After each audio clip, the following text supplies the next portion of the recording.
അങ്ങനെ ഞങ്ങൾ ഇന്ന് വീണ്ടും ഞങ്ങളുടെ തോട്ടത്തിലോട്ട് കയറി.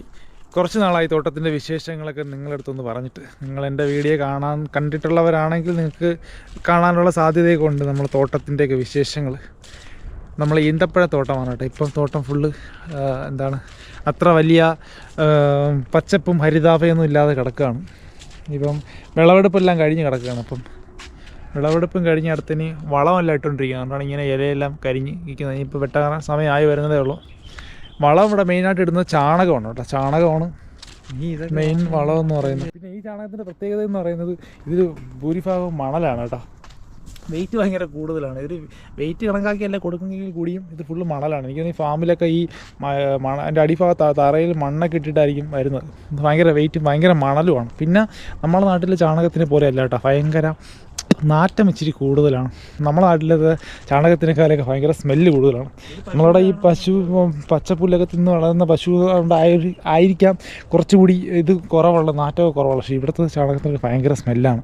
എനിക്ക് തോന്നുന്നു ഈ കാലിത്തീറ്റയ്ക്ക് മാത്രം കൊടുത്ത് വളർത്തുന്നത് കൊണ്ടായിരിക്കും നല്ല സ്മെല്ലാണ്. നമ്മളെ ഈ തോട്ടത്തിൽ എനിക്ക് ഏറ്റവും ഇഷ്ടപ്പെട്ടതെന്ന് പറയുന്നത് ഇവിടുത്തെ ഒരു അരളിപ്പൂവാണ് കേട്ടോ. ഭയങ്കര രസമുള്ളൊരു അരളി പൂവാണ്. കാണാൻ പറ്റുന്നുണ്ടല്ലേ, നല്ല ഭംഗിയാണ്. പക്ഷേ ഇത് നമ്മുടെ നോർമൽ അരളി പോലെ അല്ല കേട്ടോ. നല്ല മറ്റേ നോർമൽ അരളിപ്പൂവിനേക്കാളും ഭയങ്കര വലിയൊരു അരളിപ്പൂവാണ്. സൈസ് വളരെ കൂടുതലാണ്. നല്ല രസമാണ് ഇത് കാണാനായിട്ട്. നേരിട്ട് കാണാനായിട്ട് ഭയങ്കര ഭംഗിയുള്ളൊരു സാധനമാണ് കേട്ടോ ഇത്. ഓക്കെ, ഞാൻ വിചാരിച്ചു നാട്ടിൽ കുറച്ച് കൊണ്ടുപോകണമെന്നൊക്കെ വിചാരിച്ചാണ് നാട്ടിൽ പോയപ്പോഴത്തേക്ക്. പക്ഷേ പറ്റിയില്ല. നല്ല രസമല്ലേ കാണാൻ? കൊള്ളാം. കൊള്ളാം. കറയുണ്ട്. പക്ഷെ ഇതിൻ്റെ ഒരു പൂവിൻ്റെ വലിപ്പം കണ്ടോ, ഇത്രയുണ്ട് പൂവിൻ്റെ വലിപ്പം.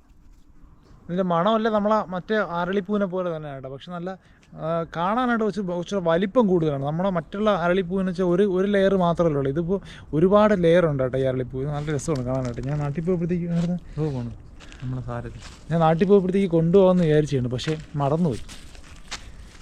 ഇതിപ്പോൾ ഒരു എത്ര 5-6 പൂ മാത്രമേ ഉള്ളൂ. 5-6 പൂ വെച്ചപ്പോൾ തന്നെ ഏതാണ്ട് ഒരു കുല ഫുള്ള് നിറഞ്ഞാട്ടോ. ഒരു വലിയൊരു കുലയായിട്ട് ഇരിപ്പുണ്ട്. ഒരു റോസാപ്പൂവിൻ്റെയൊക്കെ ഒരു ഏകദേശം റോസാപ്പൂവിൻ്റെ അത്രയും വലിപ്പമുണ്ട് ഈ ഒരു അരളിപ്പൂവിനെന്ന് പറയുമ്പോഴത്തേക്ക്.